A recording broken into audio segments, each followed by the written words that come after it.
You know that really highly specific, just incredibly uncomfortable silence that kind of settles over a room right after a really bad argument. Oh, absolutely. It's so heavy. Right, like you're just standing there and your heart is literally pounding against your ribs. Yeah. Your jaw is totally clenched shut. And even though the shouting has completely stopped, the distance between you and this person standing, maybe just 3 feet away, it feels like 1,000 miles. Yeah. We have all been there. I mean, it is just a universally human experience. Completely. And the funny thing is, in that precise moment when you're just staring at the floor and you have that weird kind of buzzing sensation in your chest. Yeah, that adrenaline buzz. Exactly. The absolute last thing on your mind right then is biology. But biology is exactly what's running the show. And that is exactly our mission for you today. Welcome to today's deep dive. We are unpacking some really fascinating notes and frameworks from its possible coaching, and they really expose the hidden mechanics of relationship conflict. It's such good material. It really is. Yeah. We're going to kind of bypass the typical, cliche relationship advice today, and we're diving straight into the biological reality of why we break down during a fight. And more importantly, we're going to show you how to essentially biologically hack your own nervous system so you can repair that rupture. Which is so crucial because, before we get into the actual mechanics of how to fix things, we really need to completely reframe how we view the fight itself. Right. Because getting hurt or feeling incredibly scared or getting intensely angry, that happens in every single relationship. Literally every single one. Right. It happens with your partner, your parents, your kids, your best friends. And experiencing conflict does not mean you are broken. No, not at all. And it certainly doesn't mean your relationship is doomed. So our goal today is really to look at the messy reality of conflict, but through a lens of immense compassion, and crucially, through the lens of human evolutionary biology. Because the moment you actually understand the machinery of what is happening inside your body, that immense shame that usually follows a conflict, it really starts to lift. It really does. You stop blaming yourself so much. Exactly. Right. So to understand that machinery, we have to visualize what happens when we argue. We need to move it from like a purely emotional experience to a physiological one. Right. And the source material gives us this really vivid way to picture this. They call it the bridge. I love this metaphor. It's so good. Yeah. So I want you to imagine a bridge connecting you and your loved one. You are on one side and they are on the other. Okay. When things are good, like when you're laughing over coffee or you're sharing a quick hug in the kitchen, that bridge is made of solid steel and concrete. It is incredibly strong. Information and love and connection, they just walk back and forth easily. It feels effortless. Right, effortless. But when someone says something harsh or someone feels intensely ignored or you both just explode in frustration, that bridge takes a massive sudden hit. A huge hit. It shakes violently. Yeah.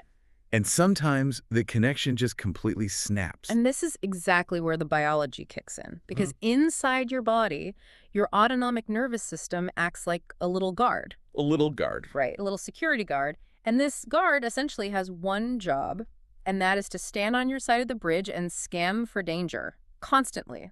All day long. Just always on the lookout. Always. It's quietly asking, is this person safe right now? Are they going to yell? Are they going to reject me? Wow. So when that bridge shakes during an argument, your body's little guard instantly sounds this massive internal alarm and says, uh-oh, this feels unsafe. We are under attack. Okay, let's unpack this for a second because I want to make sure we're being really precise here. Sure. If I'm arguing with my partner about something incredibly mundane, like, leaving a wet towel on the bed or loading the dishwasher the wrong way. The classic dishwasher fight. Right, the ultimate relationship test. Are you saying that my body's internal guard actually treats that minor, interpersonal friction like a literal physical threat to my survival? Yes. Actually, yes. And that is the crucial realization here. Wait, really? Really, your nervous system, deep down in the primitive parts of your brain, like the amygdala, it does not neatly distinguish between the emotional threat of being rejected by a loved one and a physical threat in your environment. That is wild. To the guard, a threat is a threat. The bridge is compromised and you are vulnerable. So it just dumps cortisol and adrenaline straight into your bloodstream. Which explains so much. Right. That is exactly why during a seemingly silly argument about a dishwasher, you don't just feel emotionally annoyed, you feel physically tense. Your stomach ties in knots. Exactly. Your heart rate spikes, your breathing gets really shallow, and you might feel this sudden urge to either scream or just completely shut down and go numb. Fight, flight, or freeze. Exactly. That is the guard throwing up the physical barricades to protect you from what it perceives as an existential threat. See, that reframes so much of the guilt we feel after an argument because it completely explains why simply saying, "I'm sorry," right after yelling never, ever actually works. It never works. No. Yeah. Because we try to use logic and language when our bodies are completely flooded with survival hormones. Which brings up a massive problem, I think. What's that? Well, if this biological alarm is blaring in our ears, and we are quite literally in an evolutionary fight or flight state, jumping straight into a verbal apology is just doomed to fail. We have to address the biology first. You cannot reason with a blaring alarm. You just can't. Your logic centers are completely overridden by the survival response. The text actually has a metaphor for this that I want to expand on because it's brilliant. It says that trying to repair a relationship while you're still upset is like trying to fix a car while the engine is still running. Oh, that's such a good way to put it. Right. If you try to reach your hands into a mess of moving belts and burning hot metal to fix a loose bolt, you're not going to fix the car. You're going to lose a finger. Yeah, you're going to get hurt. It's dangerous, and it's mechanically impossible to do the delicate work of repair when the machinery is running that hot. And if we translate that back to the biology, when your engine is running, meaning your heart is pounding and your internal guard is screaming, "I'm mad, we are under attack," your prefrontal cortex goes almost completely offline. And that's the logic center, right? Exactly. It's Wow. the part of your brain responsible for empathy, logic, rational communication. It just shuts down. You literally cannot access the psychological tools required to repair the relationship. Wow. So the absolute mandatory prerequisite to fixing the bridge is entirely internal. You have to shut off the engine. You have to turn down your own nervous system first. I want to pause here and mind read you, the listener, for a second. Because if you're listening to this right now, you might be thinking, wait a minute. What if I'm not the one who started the fight? Mm-hmm. What if they were incredibly rude to me? Why do I have to be the one to calm down first? That is such a common and valid feeling. It's so frustrating. But the true answer, based on this framework, is that biology just doesn't care about fairness. No, it doesn't. It doesn't care about who started it. It only cares about who is safe. You literally cannot rebuild a bridge if your hands are shaking. So the question is, how do we force the engine to turn off? Right. How do we actually do it? The source material gives us 3 extremely specific tactics, and I want us to look at the mechanics behind them. So tactic number 1 is taking slow breaths, specifically 3 seconds in, 3 seconds out. Yep. Now, honestly, take a deep breath. Sounds like a platitude you'd read on a tea bag. I mean, does breathing for 3 seconds actually do anything to stop an evolutionary threat response, or is it just kind of a placebo? It is the furthest thing from a placebo. It is a direct mechanical hack of your nervous system. Okay, how so? Well, when you're in fight or flight, your breathing naturally becomes rapid and shallow, right? Because your body is trying to pull in oxygen for a literal physical fight. Sure, you're panting. Exactly. So by consciously forcing your breathing to slow down, and specifically extending the exhale, you are stimulating the vagus nerve. Oh, the vagus nerve. Yes, and the vagus nerve acts like a physical brake pedal on your sympathetic nervous system. It sends a direct biological signal to your heart and your brain that says, look, we have time to breathe deeply. We are not being chased by a predator. The immediate physical danger is over. So you were essentially manually overriding the guard's alarm system. You're using your lungs to trick your brain into feeling safe. That is incredible. Okay, so tactic number 2 from the source is using self-talk. Actually telling yourself out loud or internally in your head, I'm safe, I'm not alone. Which again, sounds kind of cheesy, but it works. Right, it's not just a positive affirmation. It's a way to re-engage that logical prefrontal cortex we talked about earlier.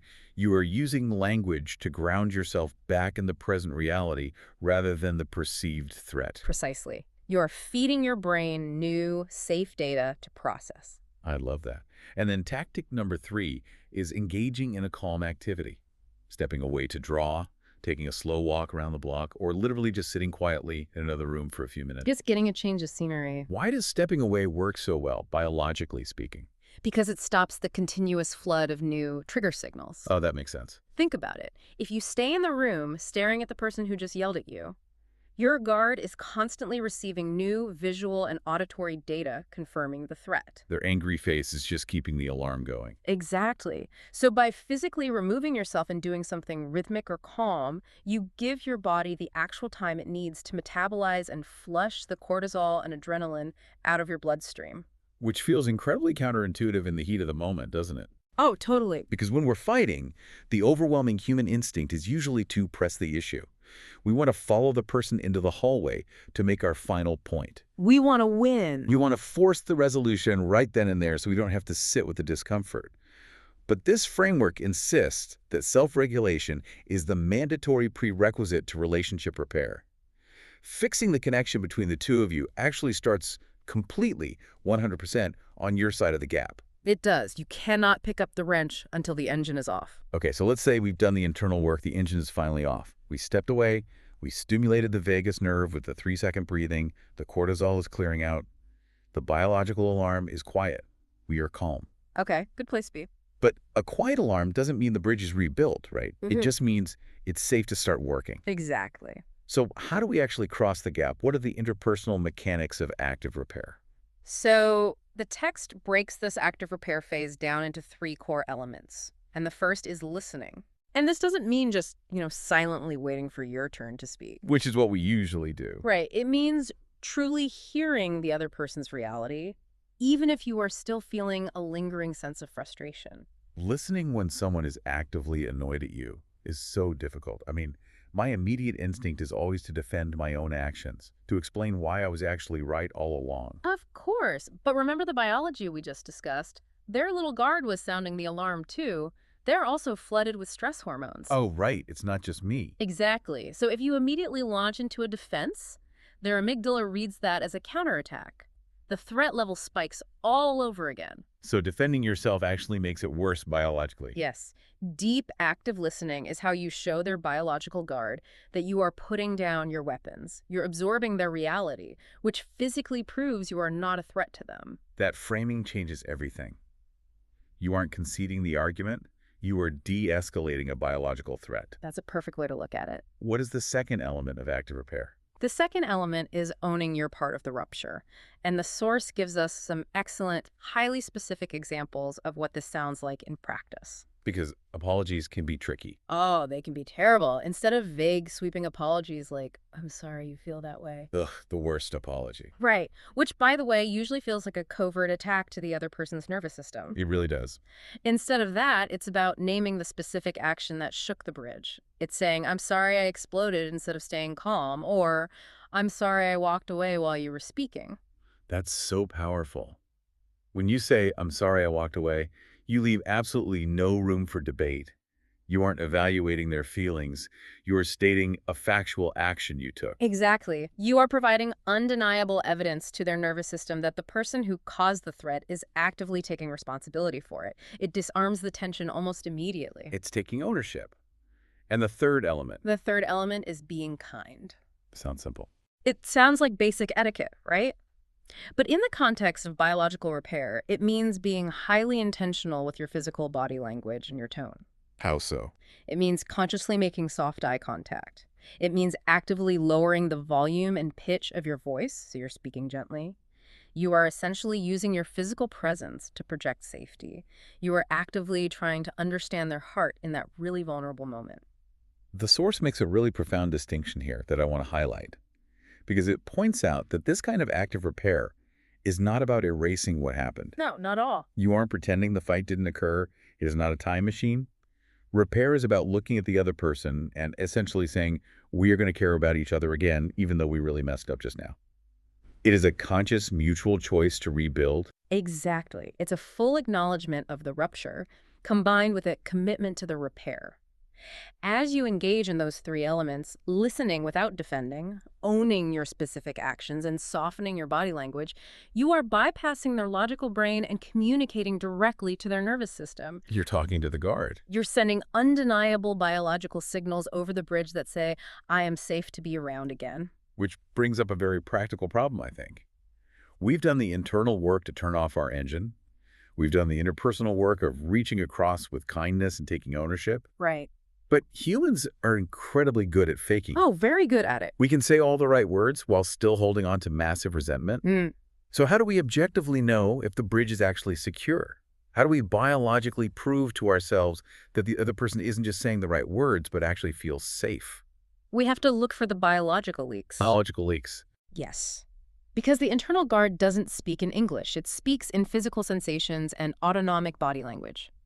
If we want to measure success, we have to engage in what is essentially somatic tracking, reading the physical signs of safety versus danger in the other person's body. And the text lays out exactly what to look for. Okay, let's start with the danger signs. Mm. How do we visually know that their guard is still on high alert, even if they're saying, yeah, it's fine? If the bridge is still biologically unsafe, their body will betray them. You will see it in their posture. Like what? They might be physically angling their torso away from you. Their voice might still have a hard, clipped, or overly loud edge to it. Or you might notice they just look physically tight, like a jaw is locked, their hands are fidgeting, or they just seem rigid. I know exactly what you mean. Right. If you see those signs, regardless of the words coming out of their mouth, their nervous system is still loudly broadcasting, "I'm still scared. Do not approach." And the safe signs. What is the biological green light that the repair actually worked? The green light is physical softening. You will literally see the muscle tension release. Okay. The safe signs are when they can easily and naturally make eye contact with you again without glaring. Their vocal cords relax, which means their voice drops into a softer, more resonant register. That makes sense. You will actually see their shoulders physically drop an inch or two as the fight-or-flight posture melts away. And the absolute ultimate sign of a fully secured bridge. What is it? The spontaneous ability to laugh together again. Oh, wow. A shared laugh is the nervous system's undeniable way of signaling, okay, the predator is gone, the danger has officially passed. I really appreciate a core coaching principle that the text emphasizes right here, because it sets realistic expectations for this entire process. It points out that repair isn't just saying, "I'm sorry" one time and expecting the other person's shoulders to instantly drop. Yeah. Biological safety doesn't work like flipping a light switch. It absolutely does not. And expecting it to will only lead to more frustration. Repair requires a track record. It requires showing over and over again through small actions that you are going to remain kind and that you are going to follow through on your apologies. It's cumulative. Exactly. It is a highly gradual process of convincing a deeply skeptical nervous system that the bridge is permanently safe to cross again. You are laying down new planks of trust one by one, proving to their internal guard that the structure can hold their weight. You simply cannot rush biology. You cannot rush biology. That is the perfect summary of this entire framework. Huh. So for everyone listening right now, we want to move this from abstract theory into something you can actually use. Let's do it. The source material provides a highly pragmatic stress test that you can try today. Let's walk through it. Okay, step one. Think of someone in your life right now who you feel a lingering distance from. It could be your partner after a bickering match this morning, a parent you had a tense phone call with, maybe a child who withdrew from you. Step two. Don't think about the argument itself. Check your physical body right now. Just picturing their face. Do you feel tension in your chest? Is your jaw tight? Are you subtly scared to talk to them? That somatic check-in is so important. It really is. Step three. If you feel that physical tension, do not try to fix the relationship yet. Give your body a break. Step away. Do the 3-second vagus nerve breathing. Turn your own engine off first. Because, again, you cannot force closeness when your own nervous system is actively preparing for battle. Precisely. And finally, step four. Once you are genuinely physically calmer, I want you to imagine reaching across the bridge by saying just one of these specific phrases. What are they? You could say, "I felt hurt when," or "I'm sorry I reacted by," or simply, "Can we find a way to be close again?" Those are so gentle. And the most reassuring part of this entire framework is this. You don't have to execute this perfectly. You don't even have to do it face-to-face immediately. You can say it tomorrow when the heat has died down, or you could even write it in a short letter. The goal isn't immediate cinematic perfection. The goal is simply initiating the biological process of making the bridge safe again. It really shifts how we view the people we love, doesn't it? Completely. The ultimate takeaway here is that distance after a fight isn't a sign that someone stopped loving you. It is a sign that their biology is trying to protect them. Wow, yes. But you possess all the tools you need to bypass that alarm system. It just requires patience. It requires active listening, precise ownership, and physical kindness. It's really about taking one safe, deliberate step at a time until both of your bodies can finally exhale and realize, I am safe here. And as we wrap up our deep dive today, I want to leave you with one final thought to mull over. We've spent this time talking about how our nervous system acts as a little guard, constantly monitoring the bridge for safety based on what's happening right in front of us. Right, the present threat. But if we really think about it, how often is that internal guard completely misinterpreting the present moment based on old bridges that collapsed in our past? Oh, that's a huge point. If a partner's totally innocent sigh triggers a massive fight or flight response in you, maybe you weren't actually reacting to them. Maybe you're reacting to an old injury. A historical threat. Exactly. Perhaps the ultimate form of relationship repair doesn't just mean fixing the current bridge with the person in front of you. Perhaps it starts with doing the deep internal work of teaching your own biological guard the critical difference between a historical threat you survived long ago and the safe, present reality you are standing in today. That is profound. Something to think about the next time you feel that engine start to run hot. Thanks for joining us, and we'll catch you on the next Deep Dive.